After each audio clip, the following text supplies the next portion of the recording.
Okay, this is going to be a problem. Hector plays the Argentinian version, Hernandez is used to the Uruguayan variant, Yuri is accustomed to that found in Cidade de Deus, and Wilbur prefers samba. Even Pierre over there is getting in on the action with his imported American beer and fresh baguette, while Sandro is playing hand and foot. Greetings and welcome back to Checkpoint Gaming Canasta. With this episode, we'll be going over variants to the game.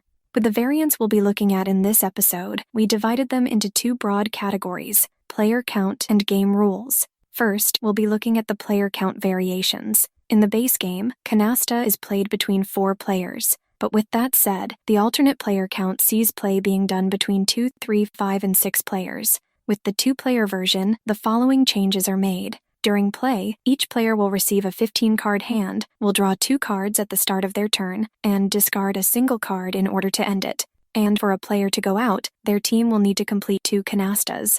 All other rules remain the same. With the 3-player version, the following changes are made. With forming teams, one player plays by themselves while the other 2 players pair up. During play, each player will receive a 15-card hand with the lone player drawing 2 cards on their turn, while the paired-off players will only draw 1. With that said, if the lone player forgets to draw 2 cards and only draws 1, followed by discarding, then they lose the opportunity to draw 2 cards for that given turn. With the first player who melds without taking any cards from the stack, then they will draw 4 cards from it after they discard. With the second and third players to meld without taking any from the stack, then they will draw 3 cards from it after they discard. In our research, we came across 2 versions for a player to go out. One way is for the player to have 2 canastas, while the other way is to only have 1 canasta. When it comes to 7s and aces, they're treated as natural cards and can be used to create canastas. There will also be no penalties for the possession of 7s and aces in the lone player's hand when one of the partnered players go out. All other rules remain the same. With the 5-player version, the following changes are used. When forming teams, one team will possess 2 players, while the other team will possess 3 players with one of these players sitting out each hand. This player will be unable to advise their teammates during play, while also handling scoring for their team.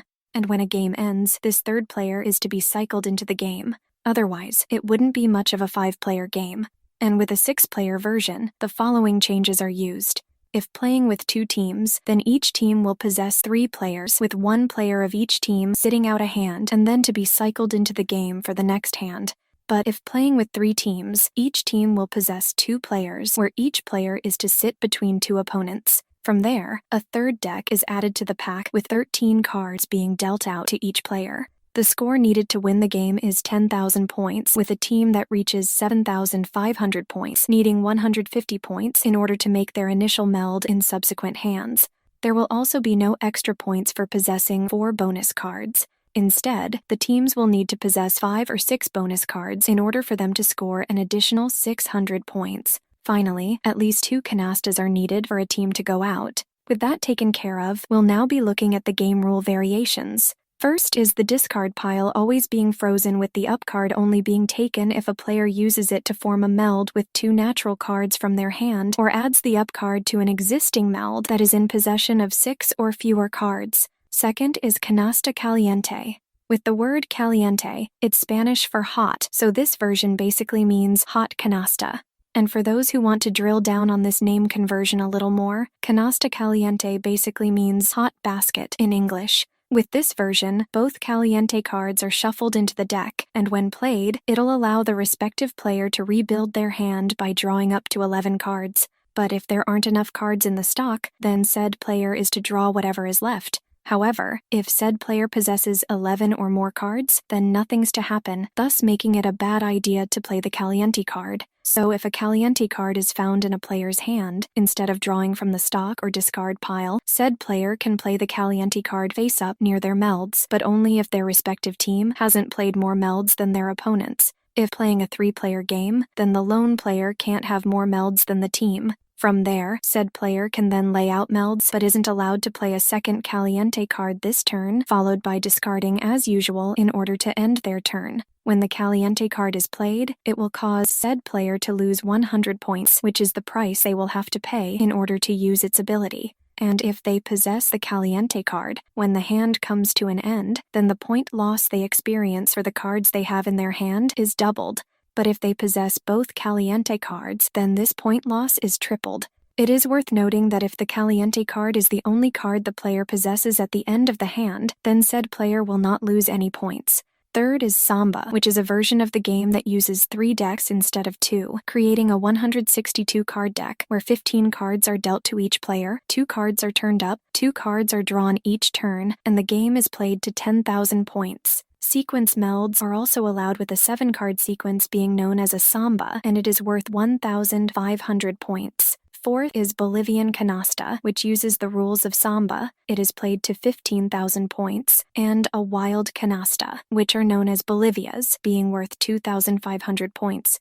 For a team to go out, they have to possess a Samba, which is known as Escalera in this version, along with 1 Canasta. Fifth is Chilean Canasta, which allows for the creation of Sambas and Bolivias and can be played with 3 or 4 decks. So the play deck will possess 162 or 216 total cards. And sixth is Hand and Foot Canasta, where 4 to 7 decks are used. Although this version is typically played between 2 teams, 3 to 4 teams can play as well, with the number of decks being used typically being 1 more than the number of people playing. This version was invented in the 1970s, with commercial decks becoming available in 1987. At the start of the game, each player is dealt 2 piles of 11 cards each, with these piles known as the hand and foot. Starting off with the hand pile, it is used until all cards found in it are played. From there, the foot pile is used, but the player will have to wait to use the foot pile until the next turn comes around. With that said, in our research, we saw a variant where players are able to switch back and forth between the hand and foot piles. On their turn, each player draws 2 cards and discards only 1 when their turn comes to an end.